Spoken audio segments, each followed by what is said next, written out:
Les amis, bienvenue. J'espère que vous allez tous très bien, que tout le monde va très très bien. Waouh.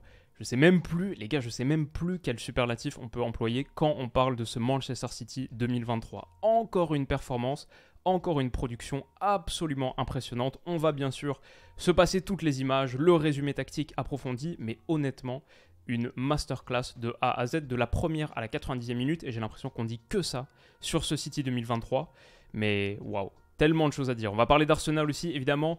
Mais cette victoire, 4 buts à 1 des partenaires d'Erling Haaland à l'Etihad, permettent aux Citizens de revenir à 2 petits points d'Arsenal. Avec 2 matchs en moins, vraisemblablement. Ils vont reprendre la tête très vite. Ils sont très très proches d'un 5e titre en 6 saisons. Et ils ont posé, honnêtement, ce soir une énigme que Mikel Arteta et Arsenal n'ont jamais réussi à résoudre.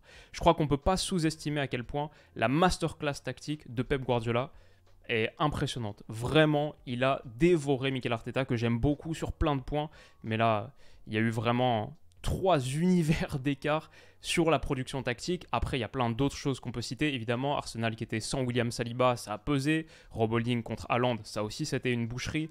La performance XXL de Kevin De Bruyne, toutes les individualités de Manchester City qui sont au firmament, au summum en ce moment, et évidemment qui portent ce projet collectif. Mais tout est parfait. En ce moment, Manchester City 2023, c'est une équipe de football parfaite. Et s'ils font le triplé cette saison, il y aura des vidéos de calibre historique, je crois, à produire sur cette équipe. Bon, on va partir sur les choses tactiques simples, se mettre un petit peu en bouche. City, ce soir, c'était une défense à 4. Un peu surprenant par rapport à d'habitude, où on les voyait surtout sur un système à 3, avec John Stones au milieu qui formait la paire aux côtés de Rodri, ce tandem, ce milieu en boîte avec Gundogan et Kevin De Bruyne un cran plus haut. Là, c'était une défense à 4, on les voit ici. Il n'y avait pas de Nathan Ake, donc malheureusement, il est caché par ma tête, il faut que vous me croyiez. C'est Manuel Akanji qui était là, juste derrière mon visage. Ruben Dias, bien sûr, John Stones et Kyle Walker en tant que latéral droit. Rodri, bien sûr, était là, mais il était rejoint par Gundogan, qui décrochait d'un cran par rapport à sa position habituelle dans ce milieu en boîte.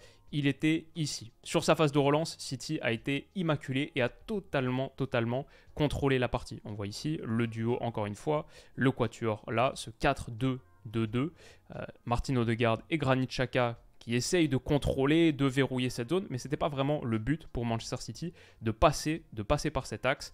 Le but, c'était simplement de contrôler, d'attendre. C'est une équipe que j'ai trouvée très dans le moule un peu du Naples de Sarri, du Brighton de De Zerbi, mais juste avec 3 niveaux de performance supplémentaires. C'est une équipe qui aime manufacturer des attaques rapides. Ce soir, qu'il a fait, ça montre à quel point City ils sont polyvalents. Manufacturer des attaques rapides, pourtant à partir d'une phase de possession basse, presque comme s'ils se créaient eux-mêmes des contre-attaques, simplement en étant très très bas et en jouant ensuite dans l'hyper-verticalité grâce à leur circuit phare. Ça a été trouver Erling Haaland, la déviation pour Kevin De Bruyne. Le premier but, il vient de ça. Erling Haaland sur Rob Holding, ça a été un mismatch total. C'est exactement celui qu'on attendait, celui dont on avait parlé dans la preview, je crois, dont toute l'Angleterre parlait avant ce match.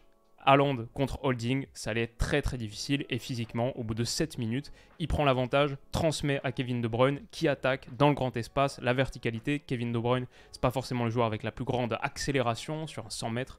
Je crois pas qu'il battrait beaucoup forcément des joueurs de première ligne, mais par contre, balle au pied, il a cette capacité à manger les mètres et à faire très très mal dans le grand espace. Iba Gabriel déclenche une frappe. Ça, il a ça dans son registre, dans son répertoire. Ça me rappelle la saison dernière, il me semble, un but en Ligue des Champions, un peu de ce type. Et Iba Ramsdale, qui je crois par contre est un petit peu fautif. Je pense que Ramsdale peut faire un poil mieux, mais très très belle finition de Kevin De Bruyne. Attaque verticale, rapide, très très directe, permise par une phase de possession basse où Arsenal est un petit peu pris entre 2 idées. Est-ce qu'on reste bas ou est-ce qu'on y va? S'ils y vont, ils se font prendre et on va le voir sur tout un tas de situations. Il y a eu des moments et c'était encore plus facile pour Manchester City à 1-0, mais je pense que c'était le plan de base depuis le début. En plus, Arsenal devait gagner ce match. Le plan, c'était si Arsenal nous presse en bloc haut mais sans forcément mettre la pression sur le porteur. Si Arsenal attend qu'on joue sur le côté, attend ce déclencheur de pression, qu'on joue sur le côté, qu'on joue en retrait, on va juste attendre. On va juste attendre. Et une fois que le mec va faire la première pression, ils sont morts parce que derrière, il y a des espaces à exploiter. Typiquement ici, une fois qu'Odegaard y va, il y a un ballon à mettre à Kevin De Bruyne. Arsenal n'a pas réussi sa phase de pression, mais puisqu'ils étaient vraiment souvent pris entre deux idées. Et derrière, Man City peut attaquer. Arteta, on l'a vu à de très très nombreuses reprises en discussion avec son adjoint. Qu'est-ce qu'on fait? Comment est-ce qu'on réagit? Parce qu'en plus, ils étaient mis sous une très très grosse pression. Franchement, on parlait en preview des aspects un peu macro-tactiques et on disait, c'est marrant, au match aller de Premier League, il y a 2 mois, sur les aspects macro-tactiques, genre pression, sortie de balle, relance, etc.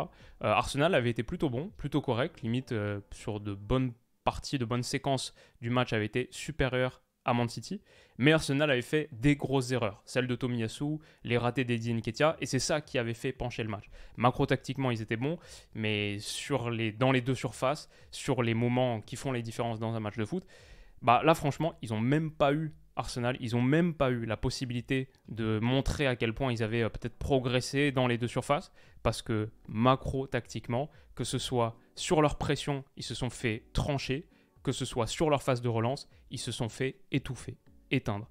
Et c'était vraiment, vraiment choquant. Honnêtement, la première période, il y a un analyste que j'aime beaucoup sur Twitter qui disait sur Michael Cox, qui a écrit plein de bouquins qui sont là dans l'arrière-plan, des bouquins tactiques, etc., qui disait « J'ai rarement vu une première période d'un match d'un aussi gros standing, aussi dominatrice, une performance aussi dominatrice pour un match aussi important, une première mi-temps. » Et c'est vrai, City n'a pas laissé respirer Arsenal.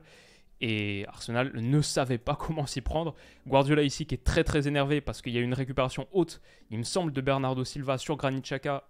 Michael Oliver va donner faute, c'est très discutable. Il est particulièrement énervé parce que City est en train de déchirer Arsenal là-dessus. Sur les moments de pression, ils leur font si mal qu'il faut les exploiter.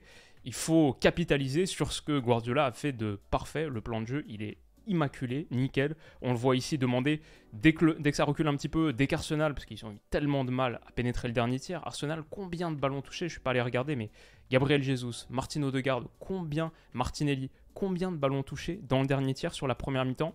Je pense la somme totale de tous, Odegaard, Saka, Martinelli, Jesus, je dirais pas plus de 10, les 4 cumulés. Et sur une passe en retrait, typiquement, Guardiola qui dit, allez, on y va, on presse, et on leur fait très très mal, on les suffoque. Et c'est véritablement ça qui s'est passé. Ensuite, on arrive sur la phase peut-être encore plus intéressante pour moi, avec ballon. Man City, c'est un petit peu différent de ce qu'on est habitué à voir peut-être depuis quelques saisons. Je sais pas, moi, l'image mentale que j'ai de Man City, c'est une équipe qui est très présente dans ton dernier tiers, qui est capable de mettre 10 gars quasiment, ou 8-9 gars dans ton dernier tiers, faire circuler, chercher les petits espaces face à un bloc bas regroupé. Là, Man City, l'idée c'était totalement l'inverse. On va faire de la possession, mais on va la faire uniquement basse. Quand on sera dans la moitié de terrain adverse, ce sera 2-3 passes max, hyper verticalité, des circuits très très directs. On veut jouer un jeu de possession, oui, mais on veut le jouer chez nous, dans notre moitié. Et après, on fait la différence. Et du coup, il y a eu des moments, mais vraiment flagrants, enfin presque lunaires, d'Ederson, qui tient le ballon ici comme ça, pendant 5, 10, 15 secondes, sans être attaqué, parce que Arsenal, c'est pas si il faut y aller, oui ou non. On voit Gabriel Jesus, on dirait presque qu'il bug là, comme un joueur sur FIFA qui glitch. J'y vais pas. Et tant que ça reste comme ça, City est ok. De toute manière, ils mènent 1-0. Théoriquement, ils peuvent pousser ce truc jusqu'à son paroxysme absurde, c'est-à-dire ils peuvent attendre jusqu'à la 95e minute comme ça. De toute manière, ils sont en train de gagner 1-0. Et dès qu'Arsenal commit, dès qu'Arsenal y va, avec une phase de relance réussie, Arsenal, City tellement bon sur cette phase de relance, bah voilà, il se passe ça. Genre entre le moment où Ederson est ici, et là ça fait quasiment 10 secondes qu'il attend, tranquille, il attend que la première vague de pression arrive, c'est une fois que la première vague de pression arrive qu'il pourra faire la différence, c'est 25-13 là, 25 minutes et 13 secondes, hop, 14 secondes plus tard, on a ça. City sur cette première phase, ils sont tellement dévastateurs. Et ensuite, le but, c'était sortir et jouer là, dans le grand espace, du 2 contre 2. La connexion Erling Haaland et Kevin De Bruyne qui est en train d'atteindre de nouveaux sommets, vraiment impressionnant. La compréhension qu'ils ont et puis juste cette capacité à jouer très très direct. C'est devenu une équipe un peu, beaucoup plus Ligue des Champions, quoi. Moins cette équipe, et pourtant ça les rend... Ils vont sans doute gagner la première ligue, mais ils sont moins cette équipe de championnat ronronnant. Ils ont tellement d'armes à disposition. Maintenant, ils peuvent faire très mal en 2-3 passes. 2-3 mouvements dans le grand espace, hyper verticaux. C'est Erling Haaland. Et j'y pensais, c'est pour ça que je citais un petit peu De Zerbi tout à l'heure. Ça m'a fait penser à une image, une séquence qui avait fait un peu le tour des réseaux il y a quelques mois, 31 janvier. C'était Brighton, exactement la même idée. Brighton sur sa phase de relance. On va pas décaler avant d'avoir fixé. On peut rester là toute notre vie. Toute notre vie, on peut rester là. Les gars sont totalement statiques. On va faire le premier décalage qu'une fois que le mec sort pour presser. Un bloc haut qui est un peu passif, qui attend son déclencheur de pression idéal, jouer côté. Non, non. Nous, on va attendre que le premier mec vienne. Et une fois qu'il sera là, c'est ça qui nous fait progresser. Parce que premier décalage, enfin partie d'échec quoi. Et cette séquence, n'hésitez pas à aller la voir, je l'ai retweetée il y a quelques minutes du coup. Très très fort. City, exactement la même chose. Exactement la même chose. Et c'est ce que j'ai tweeté. Arsenal est sans réaction face à la possession basse de City. S'ils sortent pas, City attend, tranquille, à l'image d'Ederson. S'ils sortent, ils se font trancher en 3 passes. Tactiquement, c'est une boucherie. Et honnêtement comme j'en ai parlé, Arteta que j'adore, je ne l'ai jamais vu se faire autant dominer tactiquement sur 45 minutes. Ce que Guardiola a mis à Arteta sur ces 45 premières minutes, c'était vraiment choquant. Et voilà, City, une fois que cette phase, encore une fois, quelques minutes plus tard, une fois que cette phase de relance est réussie, Kevin De Bruyne pour Erling Haaland, ou parfois dans l'autre sens, Erling Haaland pour Kevin De Bruyne, comme sur le premier but.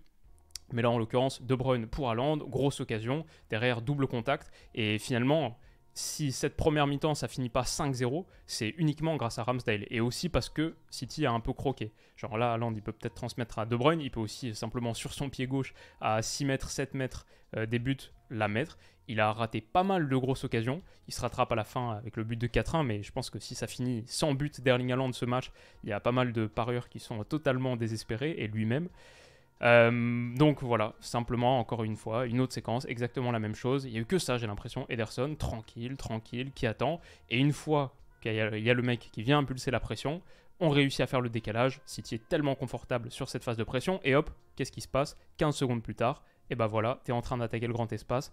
Erling Haaland, Grealish, grosse occasion pour Erling Haaland qui a fait tellement mal. Et évidemment, Saliba, il a manqué. Si on doit parler d'Arsenal, le fait de ne pas pouvoir attaquer ce match avec Saliba, avec ta charnière Gabriel Saliba, avec Holding, oui, ça a fait mal. Erling Haaland, il a tellement pesé sur ce quatuor défensif.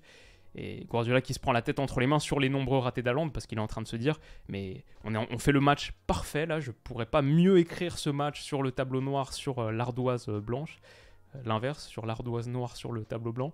Et pourtant, Erling, il est en train de me rater toutes les occasions, ce qui est quelque part un peu l'ironie du foot quoi.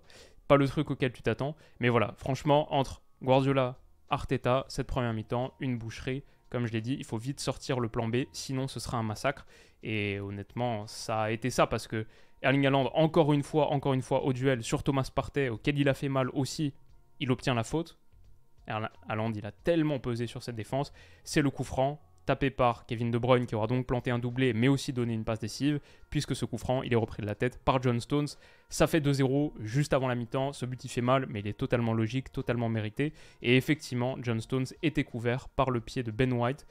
C'est parce que Bernardo Silva a fait mine de le taper et ça a fait reculer, baisser un petit peu Ben White. Aussi peut-être Rodri lui met une petite poussette, c'est pas une faute, mais voilà, un coup franc bien joué, très bien joué, le pied de Kevin De Bruyne qui a été magique ce soir. Et ça fait 2-0 juste avant la mi-temps. La tête des mauvais jours, le match est déjà fini. Derrière, Arsenal un peu démobilisé au retour des vestiaires. Pour le coup, une de leurs erreurs directes est sanctionnée. Cette passe en retrait de Martin Odegaard, elle est coupée par Kevin De Bruyne qui joue sur Haaland. Haaland qui remet sur KDB, qui ouvre son pied entre les jambes de Rob Holding. Parfaite finition, 3-0 à la 54e minute. There's no coming back from here. C'est absolument fini. J'ai envie de signaler aussi, on a parlé beaucoup macro-tactique, Kevin De Bruyne, Erling Haaland. J'ai envie de signaler aussi que Manuel Akanji sur Bukayo Saka a fait un très bon match. Lui qui remplaçait Nathan Ake sur cette position qu'on était plus habitué à voir sur le côté droit. Akanji sur Saka, un vrai gros boulot. Et dans l'ensemble, défensivement aussi, City, dans sa moitié de terrain, je veux dire, a fait un bon match. La protection de surface, elle était bonne. Il y a eu très peu de fautes. Les tacles étaient corrects. Une performance collective d'ensemble. Qui est-ce qui est là aux côtés de Manuel Akanji? C'est Erling Haaland. On est tellement habitué sur cette chaîne à parler des performances européennes du Paris Saint-Germain. Ouais, bah, la différence, elle est aussi sur des actions comme ça. Ton numéro 9, la star, le mec qui va battre le record de but historique de Première Ligue à 3-0. Oui, il est là en train de prêter main forte à son latéral gauche pour un ballon qui est gagné du coup par Manchester City. Et ça aussi évidemment, c'est à mettre au crédit d'Erling Haaland. Derrière, il y a ce but très anecdotique, à part pour souligner peut-être la bonne entrée de Leandro Trossard, qui a fait franchement une bonne demi-heure quand il a remplacé Gabriel Martinelli. Peut-être aurait mérité d'être là dès le début. Et c'est holding un peu comme un symbole ironique aussi, le foot très, très marrant, mais c'est lui qui réduit la marque à 3-1. Kevin De Bruyne, élu homme du match, va voir son acolyte sur cette tête de John Stones, qui est bien sorti, encore une fois. Manchester City, ça c'est un peu le truc dont j'en parlais dans la preview, même si ça n'a pas été l'élément le plus influent. Mais dans la preview, je disais, City, c'est une équipe de la première à la 95e, ils sont là. Et ça faiblit très très peu sur le niveau de performance. En tout cas cette saison-là, depuis quelques mois en 2023. Et encore une fois, je les ai trouvés présents de A à Z. Là, cette tête avec beaucoup d'autorité de John Stones, très haut, qui revient sur Phil Foden, qui lui aussi a fait une bonne entrée. Genre là, cet enchaînement-là, il est pas mal, le contrôle en porte-manteau. Et derrière, le petit ballon pour Erling Haaland, qui avait, enlevé son chouchou, et qui avait les cheveux qui flottaient au vent, qui inscrit finalement son but mérité pour toutes les occasions qu'il s'est procuré. Ça fait 4-1, c'est une déroute, c'est un massacre, c'est une boucherie. Et elle m'a fait marrer cette acolyte aussi entre Foden et Erling Haaland parce qu'elle m'a fait penser à ce moment déjà un match qu'on analysait sur la chaîne. Il y a un moment. Et bref, victoire totalement méritée de Man City. Une équipe dont on parle beaucoup ces dernières semaines. La perfection, c'était contre le Bayern. Sublime, le succès extraordinaire contre Liverpool, 4-1. Contre Leipzig, évidemment, le quintuplé d'Erling Haaland qui était sorti autour de l'heure de jeu en plus. Et cette fois, les patrons, les rois de Première Ligue. L'équipe à suivre de cette fin de saison, Real Madrid, Manchester City. Quelle demi-finale ça va être. Les amis, dites-moi ce que vous avez pensé de ce match, si vous l'avez vu. Si vous ne l'avez pas vu, je vous remercie infiniment du fond du cœur d'être là. Ça me touche beaucoup. Et passez une très très bonne soirée, journée. On se retrouve très vite pour de prochaines vidéos pour bien boucler la semaine. Prenez soin de vous et à bientôt. Bisous.